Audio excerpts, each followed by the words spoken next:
आवाज थोड़ी सी।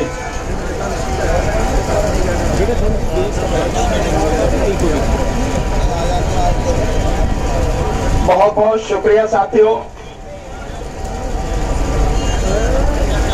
सबसे पहले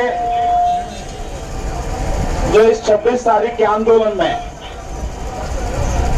हमारा एक साथी शहीद हुआ है, हमारे बीच में नहीं है, उसको भावभीनी श्रद्धांजलि। और जिन भी साथियों को, चाहे हमारे किसान साथी हों, चाहे पुलिस के साथी हों, जिनको भी उस दिन चोट लगी है, उनके प्रति मेरी हार्दिक संवेदना। और मैं उम्मीद करता हूं कि वो जल्दी स्वस्थ हो जाएंगे। मंच पर बैठे हुए सभी सम्मानित साथी और मंच के सामने बैठे हुए सभी मेरे माताएं, बहनें, बुजुर्ग, मेरे सभी नौजवान सम्मानित साथी, साथियों, जो 26 तारीख को हुआ, मैं बिना किसी शक सुबह के, बिना किसी लाग लपेट के और बिना किसी संकोच के बहुत सीधे सीधे कह रहा हूं, ये केंद्र सरकार की प्रशासन के साथ मिली हुई भगत से हुआ है और कोई इसका दूसरा कारण नहीं है। मैं इसका उदाहरण बताऊंगा। बहुत अच्छा है कि हम यहां पर हैं और मैं उस आंदोलन में, क्योंकि सुबह से आप सबके साथ में था, एक एक चीज मेरे सामने की है, मुझे किसी के प्रमाण की जरूरत नहीं है, मेरी आंखों के सामने सब कुछ हुआ है। इसकी जरा आवाज ठीक करना, ये शोर मत सही कर दे यार जी।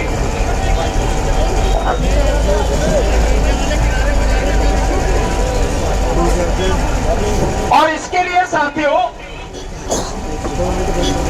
कोई गोदी मीडिया है या कोई और मीडिया है या कोई सरकार है या भाजपा के लोग हैं या आरएसएस के लोग हैं, ये क्या कह रहे हैं आपको इस पर किसी पर ध्यान नहीं देना है, क्योंकि वो सच बोल नहीं सकते, सच बोलने की उनकी हिम्मत नहीं है। अगर वो इतने ही फिक्रमंद हैं कि लाल किले पर झंडा फहरा दिया गया, तो क्या इस बात का जवाब है उनके पास में कि प्रधानमंत्री ने राष्ट्रीय धरोहर को किसी प्राइवेट कंपनी को, प्राइवेट व्यक्ति को कैसे दिया? क्या इस बात का जवाब? ये उनकी जागीर तो नहीं थी, देश की संपत्ति है, आपने किस अधिकार से डालमिया को दे दिया वो? और एक नहीं है, ऐसे कितने उदाहरण हैं जो पूरा देश प्रधानमंत्री ने बेच दिया। आप पहले भी सुन चुके होंगे, साथी बता के गए होंगे, सोशल मीडिया में लगातार आप देख रहे हैं, किसी भी आरएसएस के व्यक्ति में, किसी भी बीजेपी के व्यक्ति में और किसी भी दलाल और गोल मीडिया में इतनी हिम्मत नहीं है कि इस बात का जवाब दे सके और जिस आदमी ने झंडा फहराया प्राइम मिनिस्टर के साथ में बैठकर फोटो कैसे खिंचवा रहा, देना इस बात का जवाब।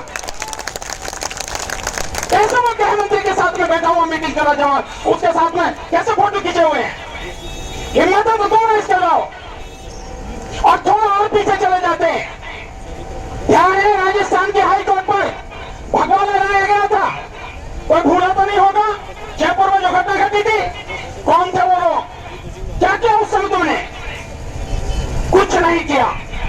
और आज ये सारी घटना जो तुम्हारी द्वारा प्लांट है, इस सबको आप सारा आरोप किसानों पर मढ़ रहे हो। अब मैं आपको उस दिन की घटना पर ले जाता हूं, बाकी और जगह की छोड़ देता हूं, लेकिन यहां से इसकी गाजीपुर बॉर्डर की बताता हूं। आप देखिए इस साइड में रोड चल रही है, ये रोड इधर से जाने वाली है और ये भी रोड इधर से जाने वाली है, बराबर वाली रोड भी इधर ही जा रही है। ये 14 लेन का पूरा है हाईवे जो दिल्ली से लेके मेरठ तक है। और आपको ध्यान होगा, जब एक बाई इलेक्शन हुआ था, उस बाई इलेक्शन में ये यही तक रोड बनी थी, इससे आगे की बनी नहीं थी। तो देश के प्रधानमंत्री उस इलेक्शन को प्रभावित करने के लिए इसी पर 4 घंटे तक नाच रहे थे। ये वही रोड है, ध्यान होगा सबको। ये 14 लाइन की रोड है। इस 14 लाइन की रोड पे चारों तरफ ट्रैक्टर थे। कहां जाएंगे जब इतनी संख्या में ट्रैक्टर है? स्वाभाविक यही रहेंगे। प्रशासन की क्या जिम्मेदारी है? प्रशासन की जिम्मेदारी है। और मैं आज की नहीं, अपनी इतनी बड़ी जिंदगी में मैंने तकरीबन 150 आंदोलनों में भाग लिया है और मैं जानता हूं कि किस तरह से सारे कार्यक्रम होते हैं। जब प्रशासन ने हमें यहां से गाजीपुर फ्लाईओवर के नीचे से और फिर वहां से अप्सरा बॉर्डर जाकर वहां से फिर मोहननगर और फिर वहां से लाल कुआं और लाल कुआं से फिर इसी रोड पर आने का ये रूट हमें दिया था, तो क्या प्रशासन की जिम्मेदारी नहीं थी इस रूट को इस तरह से कॉरिडोर किया जाता, इस तरह से इस रूट को सुरक्षित किया जाता कि इधर से जितने भी ट्रैक्टर है, जितने भी साथी आते हैं उसी रूट में से होते हुए बहुत स्मूथली सब निकल जाते। क्या प्रशासन ने किया? ये नहीं किया। इस रोड में आप चले जाइए और इसके बराबर वाली ये 3 और 3 6 लाइन की रोड है, इसमें यहां से लेके और दिल्ली जब तक रिंग रोड आप टच नहीं करोगे कोई कट नहीं है, किसी भी तरह का कोई कट नहीं है। गांव का आदमी क्या जानेगा? यहां तो दिल्ली के रहने वाले, आसपास के गाजियाबाद के रहने वाले वो कई बार भटक जाते हैं। तो जो ट्रैक्टर यहां खड़े थे, जो लोग यहां खड़े थे, क्या प्रशासन की जिम्मेदारी नहीं थी कि बीच में से डिवाइडर हटा के और एक कॉरिडोर ऐसा बनाना चाहिए था जो सारे के सारे यहां से स्मूथली उस तरफ आते और उसके बाद गाजीपुर फ्लाईओवर जो है उसके नीचे से निकलते हुए वहां निकल जाते? किसकी जिम्मेदारी थी? ये हम करते तो हम 427 का मुकदमा लगता, आईपीसी की धारा 427 का कि सरकारी संपत्ति को नुकसान पहुंचाया। डिवाइडर हम तो नहीं हटा सकते, पुलिस को हटाना था डिवाइडर, प्रशासन को हटाना था डिवाइडर, क्यों नहीं हटाया? क्यों? क्योंकि आपके आकाओं ने कह रखा था इस आंदोलन को बदनाम करना है और इससे बढ़िया कोई मौका नहीं है, इसलिए आपने बीच में से डिवाइडर नहीं हटाए, जिसकी वजह से ये सारी व्यवस्था गड़बड़ हुई। जिम्मेदार कौन है? आप हैं जिम्मेदार। मैं आपसे पूछना चाहता हूं, प्रधानमंत्री या गृह मंत्री कोई भी है, पूरी बीजेपी सरकार यहां आके आ जाए और इन दोनों लाइन में खड़ी हो जाए, अगर वो दिल्ली वहां तक यमुना पार करके रिंग रोड तक न पहुंचे, बीच में कहीं कोई कट नहीं, तो कहां पहुंचेगी वो? अगर उसे जाना है तो रूट आपको क्लियर करना है, हमारी जिम्मेदारी नहीं है ये आपको करना था। आप बताइए कि जब बीच में डिवाइडर, उस तरफ डिवाइडर, इस तरफ डिवाइडर, जो लोग यहां खड़े हैं, सामने आपने कंटेनर लगा रखे हैं, रोड तो ब्लॉक किया हुआ है, कहां जाएगा आदमी? जो आम जनता है, जो लोग आए हैं किसान, उन्हें तो मालूम है ना कि जब परमिशन आपके पास में है फिर डिवाइडर क्यों लगा रखा आपने, ये आपने बैरिकेड क्यों लगा रखे, कंटेनर डाल के क्यों लगा रखे, कहां जाएगा? और आपने ऐसा भी नहीं किया कि यहां से चलते हुए अगर आपको यह होना चाहा, आपका प्लान यह होना था कि अगर कुछ लोग इधर भी चले जाएं तो आप रिंग रोड पर वहां रोकते और वहां लोगों को यू टर्न घुमा के और कहते कि ये रोड नहीं है, ये है आपका। हमारी जिम्मेदारी क्या थी? हमारी जिम्मेदारी थी सभी साथियों को जो रूट दिया गया उस पर ले जाएं। मैं भी वही था, मंच के संचालन करने वाले बहुत सारे लोग, इस सारे गाजीपुर इस बॉर्डर की इस सारे मोर्चे की व्यवस्था देखने वाले संत बाबा जी भी हमारे साथ में थे, राकेश टिकैत जी साथ में थे। राकेश टिकैत जी ने हम सबने हाथ जोड़ के जो साथी उधर जाना चाहते थे, गाजीपुर फ्लाईओवर के नीचे से सबको इधर भेजा हमने, वहीं पर हमारी आंखों के सामने का है सारा। और उसके बाद जो साथी आगे चले गए, मैंने खुद रिक्वेस्ट की कि आप 4-5 लोग जाइए, जो आगे चले गए हैं उन्हें वापस लेकर आइए, क्योंकि वो पुलिस की बात नहीं मानेंगे, इसलिए हमें जाना पड़ेगा। तो 4-5 साथी यहां से वहां गए और उनको वहां से वापस लेकर आए, लेकिन उससे पहले जो लोग रिंग रोड पार करके आगे निकल गए वो निकल गए। हम क्या कर सकते हैं उसमें? कोई भी क्या कर सकता है? जिम्मेदारी किसकी थी? जिम्मेदारी थी प्रशासन की, शासन की, पुलिस की जिम्मेदारी थी। लेकिन जब तुम्हारी नीयत ही खराब हो तो तुम जो चाहते हो वो करोगे, क्योंकि ताकत तुम्हारे हाथ में, सब कुछ तुम्हारे हाथ में। मैं जब पूछ सकता हूं सरकार से या पुलिस प्रशासन से, जब लाल किले पर 15 अगस्त का प्रोग्राम होता है या राजपथ पर 26 जनवरी का प्रोग्राम होता है, मैं पिछले करीब 35 साल से दिल्ली में रहता हूं, सुप्रीम कोर्ट भी उधर है, वहीं से होकर सारी जब वो झांकियां और सारी परेड उधर से जाती है, निकलती है। 3 दिन पहले पूरा इलाका सील कर दिया जाता है। राजपथ से लेकर उधर का जितना भी इलाका है, चाहे वो हाई कोर्ट हो, पटियाला हाउस कोर्ट हो, सुप्रीम कोर्ट हो, उधर का सारा इलाका लाल किले तक पूरी तरह सील कर दिया जाता है। तो इस बात का जवाब दो, जब सील कर दिया जाता है और लाल किला सेना के हाथ में है, तो इन लोगों के पहुंचने से पहले वहां पे 1000 लोग कैसे थे? इस बात का जवाब देगी सरकार? है सरकार के पास जवाब?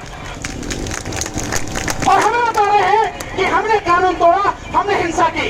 हमारे किसी व्यक्ति ने हिंसा नहीं की, हमारे किसी व्यक्ति ने कोई गलत काम नहीं किया, हमारे किसी व्यक्ति ने अनुशासनहीनता नहीं की। ये तुम्हारी ही नाकामयाबी थी, तुम्हारी साजिश थी, जिसकी वजह से हमारे कुछ साथी भटके और उन्हें आगे जाके आपको रास्ता दिखाना तो वो आपने नहीं किया, उसका सारा इल्जाम हम पे थोप दिया, जिसकी वजह से कितने लोगों को चोट आई।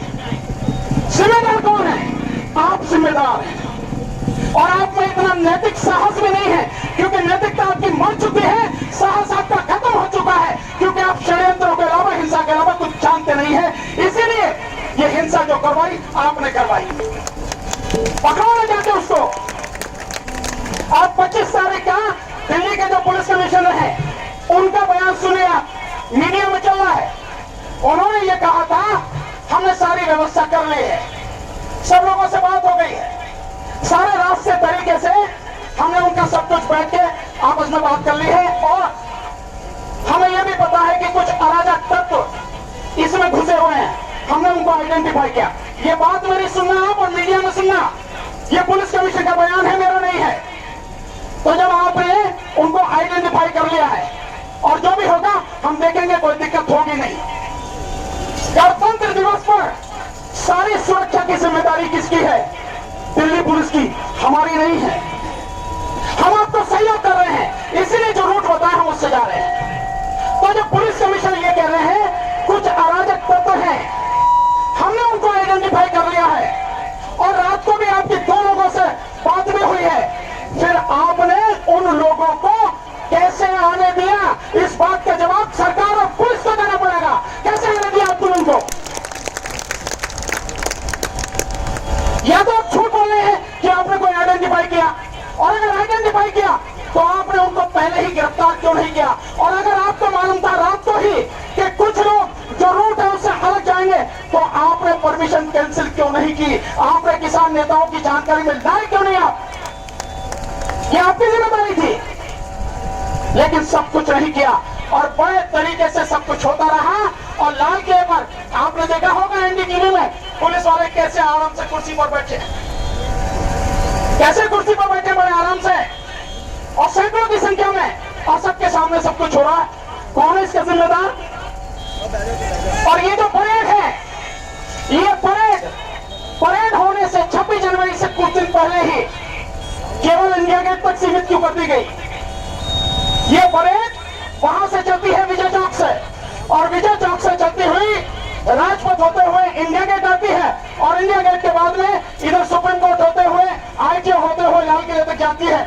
क्यों आपने चेंज करी? क्यों रोकी आपने? इसका मतलब यह है इस आंदोलन को बदनाम करने के लिए आपके दिमाग में गंदगी पहले ही चल रही थी। एक मौका है और इस आंदोलन को बदनाम कर, इसके अलावा और कुछ नहीं है, सिर्फ यही है। इसके अलावा ये तो मेरे आंखों देखी बात है, सारी की सारी मैंने बताई आपको। इसके अलावा जो वहां की टिकरी बॉर्डर की जो न्यूज मैंने सुनी है और कई चैनल्स के माध्यम से सुनी है, जो रूट दे रखा था टिकरी बॉर्डर से लेके वहां तक अपना नांदवाड़ी तक का, उसके रास्ते में कई जगह रुकावटें डाल रखी थी। मैं जरा पूछ सकता हूं, जब रूट हमें दे रखा था तो बीच में बैरिकेड क्यों लगा रखे थे, रुकावटें क्यों डाल रखे थे? बताओ, इसका जवाब है कि तुम्हारे पास? अगर तुम इतने ही बड़े अच्छे हो, इतने ही देशभक्त हो, जबकि मैं जानता हूं तुमसे बड़ा गद्दार, तुमसे बड़ा देशद्रोही इस देश में कोई नहीं है, फिर भी अगर तुम ये बात कह रहे हो तो तुम इस बात का जवाब दोगे कैसे ये तुमने बैरिकेड बीच में लगा रखे थे? इस बात का जवाब तो मुझे नहीं देना, ये तो पुलिस प्रशासन को देना है, सरकार को देना है, लेकिन नहीं, बदनाम करना चाहते हैं। और जो गोदी मीडिया है उसे भी केवल एक पक्ष दिखाई दे रहा है। इतना बड़ा आंदोलन, इतने बड़े आंदोलन में लाखों की संख्या में ट्रैक्टर और लाखों की संख्या में किसान मजदूर यहां आया हुआ है और उसी की खबर की वजह से सरकार की टांगें कांप रही थी कि ये कैसे हो रहा है, इतने लोग कहां से आ रहे हैं। उत्तर प्रदेश की बात कर रहे थे, पूरा उत्तर प्रदेश यहां पे था उस दिन। जिसने देखा नहीं उसके तो जानता नहीं, लेकिन जिसने देखा उसने वो नजारा देखा होगा। पूरा उत्तर प्रदेश का किसान यहां पर था, यही हालत थी। तो आपको काम क्या करना था? आपको जो आपने वादा किया तरीके से वो रूट बनाना था ताकि पूरी परेड व्यवस्थित तरीके से चली जाए और शांतिपूर्वक संपन्न होकर वो दिन बीत जाए। ये जिम्मेदारी आपकी थी पर आपने नहीं निभाई और अब आप आरोप लगा रहे हो हम पर। और फिर भी इस घटना को जो हुई है थोड़ी सी लाल किले पर हुई, लाल किले